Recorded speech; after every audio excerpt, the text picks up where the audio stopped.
कहानी उस घर की है जहाँ बहू और बेटी को एक माना जाता था, लेकिन फिर।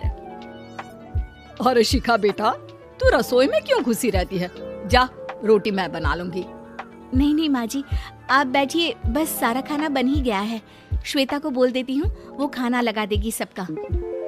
सॉरी भाभी, मेरे पास वक्त नहीं है। माँ, मुझे पैसे देना, पार्लर जाना है। हाँ हाँ चली जाना, भाभी को भी ले जाना।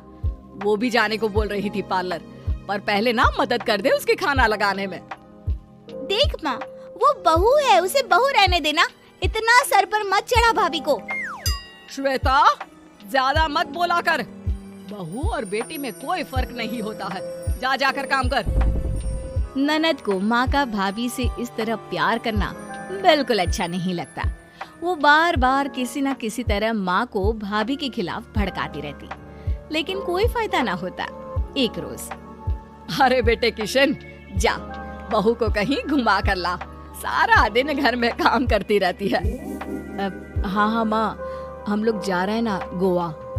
अच्छा जी, भाभी ने तो हमें बताया भी नहीं। वैसे तो सारी पंचायत करती है, ये गोवा वाली बात क्यों छुपा गई हमसे? अरे क्योंकि उसे खुद नहीं पता था बहन। मुझे टिकट सस्ती मिल रही थी तो मैंने बुक कर दिया। हाँ शिखा, पैकिंग कर ले, संडे हम जा रहे हैं गोवा। दोपहर में शिखा पैकिंग कर रही थी कि सास आ जाती है।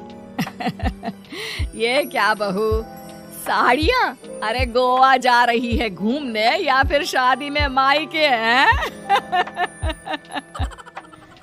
माँ जी, ऐसा कुछ है ही नहीं, समझ में नहीं आ रहा क्या रखूं कपड़े में। अरे तेरी और श्वेता की साइज तो एक ही है, उसके कुछ मॉडर्न कपड़े ले ले, आकर लौटा देना। हाँ माँ जी, ये ठीक रहेगा। शिखा श्वेता के पास जाती है और उससे कपड़े मांगती है। ना जी ना, मैं अपने कपड़े ना दूं, वैसे भी फैल जाएंगे मेरे कपड़े, बहुत महंगे वाले हैं। शिखा मुंह लटकाकर कमरे में आ जाती है तो सास कहती है, चल तैयार हो जा, तुझे मैं शॉपिंग करा कर लाती हूँ गोवा की। बस फिर क्या था, सास बहू निकल जाते हैं मार्केट और एक से बढ़कर एक ड्रेस खरीद कर घर आते हैं। पहले बता देती कि नए कपड़े दिलाने वाली है भाभी को, तो मैं अपने ही दे देती ना भाभी को, मुझे दिला देती नए कपड़े। देख श्वेता, परिवार का मतलब सबके साथ रहना होता है, ना कि सिर्फ अपना सोचना। वैसे भी तुझे अच्छे संस्कार सीखने चाहिए। और रही बात कपड़ों की, तो शिखा, आज से घर पर भी तू मॉडर्न कपड़े ही पहनेगी। कोई जरूरत नहीं है ये साड़ी वाड़ी लपेटने की। अब क्या था, घर पर श्वेता और शिखा एक जैसे रहते। एक बार पड़ोसन आती है। अरे बेटा, अपनी माँ को तो बुलाना जरा, बात करनी है। शिखा सास को बताती है और रसोई में चली जाती है। ये आपकी बेटी बहुत बड़ी हो गई है, इसके लिए एक रिश्ता है, कहो तो बता दूं। ये बेटी नहीं बहू है, घर में सब एक जैसा ही रहता है। वैसे मेरी बेटी भी बड़ी हो गई है, कोई रिश्ता हो तो जरूर बताना। पड़ोसन रिश्ता लेकर उन लोगों के घर आती है। तब श्वेता की होने वाली सास कहती है, तो ये घर है, कितने मंजिल का है? और ये बहू ने आपकी क्या पहन रखा है, जीन्स टॉप? अरे भाई, साड़ी वाड़ी नहीं है क्या इसके पास? देखिए, सर्दी है तो साड़ी में बहू कैसे मैनेज करती, वैसे पहनती है साड़ी भी। देखिए, हम लोग ठहरे पैसे वाले लोग, कोई कमी नहीं है हम लोगों के पास पैसों की, बहुत पैसे हैं, जमीन, नौकर चाकर, कार, सब कुछ है, लेकिन घर में संस्कारी बहू चाहिए। समझ रही है ना आप? सास कुछ कहती कि श्वेता बोल पड़ती है, हाय रे, नौकर चाकर से लेकर जमीन, कार, पैसा, हाँ, मुझे रिश्ता मंजूर है मुझे। अरे रुक जा श्वेता, मैं बात कर रही हूँ ना। देखिए, हम लोगों के घर इतनी आजादी नहीं मिलेगी। अरे हाँ कर देना माँ, हाँ कर दे जल्दी से। सास क्या करती, बेटी की शादी ऐसे घर में कर देती है जहाँ ना उनके विचार मिलते हैं और ना ही आचार। शादी के बाद एक रोज फोन पर, श्वेता बेटा, एक बार घर आ जा, बहुत दिल करता है तुझे देखने का। माँ, वो घर पर बहुत काम होता है, कैसे आऊँ? बड़ा घर है, लेकिन आने जाने वालों की लाइन ही लगी रहती है। बेटा, मैं तो जानती थी उस घर का हाल, लेकिन तू ही नहीं मान रही थी। माँ देख, हर घर का यही हाल है। तेरी बेटी को यहाँ घूंघट हटाने की परमिशन नहीं है और एक तरफ भाभी स्कर्ट पहनकर घूम रही है। बेटा, मुझे क्या पता था कि मेरी बेटी को ससुराल के नाम पर पिंजरा मिल जाएगा।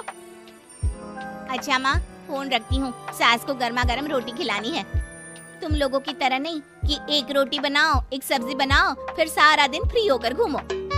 सास फोन तो रख देती है, लेकिन सोच में पड़ जाती है कि एक तरफ बेटी जिसे कोई आजादी नहीं, वहीं दूसरी तरफ बहू जिसे देखकर लगता ही नहीं कि उसकी शादी भी हुई है। अगले रोज। शिखा, अरे ओ शिखा। हाँ माँ, क्या हुआ? कुछ चाहिए आपको? मैं जिम जा रही थी। जिम के कपड़ों में बहू को देखकर सास को घूंघट में अपनी बेटी का ख्याल आता है। देख बहू, घर में बहू की तरह रहा कर। इतने टाइट कपड़े पहनकर जिम जाना पसंद नहीं मुझे। जा जाकर रोटी बना। रोटी? माँ, अभी तो शाम के 6 बजे हैं। इस वक्त रोटी? अब क्या मेरे खाने पीने पर भी पहरा है? अरे जब मर्जी तब मैं अपने घर में खा भी नहीं सकती क्या? बहू को अजीब लगता है। वो समझ नहीं पाती कि जो सास कल तक इतनी सपोर्टिव थी, उन्हें अचानक से क्या हो गया। वो किचन में जाती है, गरम रोटी के साथ 2 तरह की सब्जी, रायता, सलाद सब लेकर सास के पास आती है। माँ जी, खाना। इतना सारा खाना? राक्षस समझा है क्या मुझे? रोटी मांगी थी मैंने गर्मा गर्म बस। पर माँ जी, रोटी खाती किससे आप? सब्जी तो बनानी थी ना। अरे भूख मर गई मेरी तेरी बहस से। जा जाकर काम कर, अंदर पूरी रसोई साफ कर। बहू अंदर चली जाती है। थोड़ी देर में श्वेता घर आती है। अरे शिखा, जल्दी से चाय ला, पकवान बना, मेरी बेटी आई है। अरे नहीं नहीं माँ, ड्राइवर बाहर खड़ा है। मैं तो घर का कोई सामान खरीदने के बहाने यहाँ आ गई हूँ। मुझे जाना होगा। अरे बेटा, पर कितने दिनों बाद देख रही हूँ तुझे। रहने आ जाना 2-4 दिन के लिए। आ जाऊंगी माँ, जब मेरी सास मरेगी तब। मैं तो रोज मन्नत मानती हूँ कि मेरी सास मर जाए तो अच्छा है। अच्छा चल, जा रही हूँ माँ। हे भगवान, कैसे कैसे दिन देखने पड़ रहे हैं मेरी बेटी को। सास अंदर जाती है, जहाँ श्वेता की जिम वाली सहेली का फोन आया होता है। क्या बात है, आज जिम नहीं आई? अरे पता नहीं यार, आज माँ को क्या हो गया अचानक। पर खैर कोई नहीं, लगता नहीं कि मैं अब जिम आ पाऊंगी। शिखा स्पीकर पर बात कर रही थी, जिसे सास सुन रही थी। यार, ये सास ना होती ही ऐसी है। मैं तो कहती हूँ बुढ़िया जल्दी मरे और तू आराम से जिए। शिखा को सहेली की बात पर गुस्सा आ जाता है। माँ के मरने की कौन सा बच्चा दुआ मांगता है मोहिनी? आगे से ऐसी बात मेरे सामने मत करना। हमारे घर की शोभा ही माँ है। क्या हुआ जो थोड़ी सख्ती दिखा रही है? उसमें भी कोई ना कोई उनकी भलाई ही होगी। मैं तो कहती हूँ भगवान मेरे जैसी सास सबको दे, जो सिर्फ माँ की तरह है। सास वाली तो कोई बात ही नहीं है उनमें। सास ये बात सुन रही थी। उनकी आंख में आंसू आ जाते हैं कि क्यों वो बेटे की किस्मत में बहू को भी भागीदार बना रही थी। शिखा, अरे ओ शिखा, क्या हो गया? जिम नहीं जाना क्या?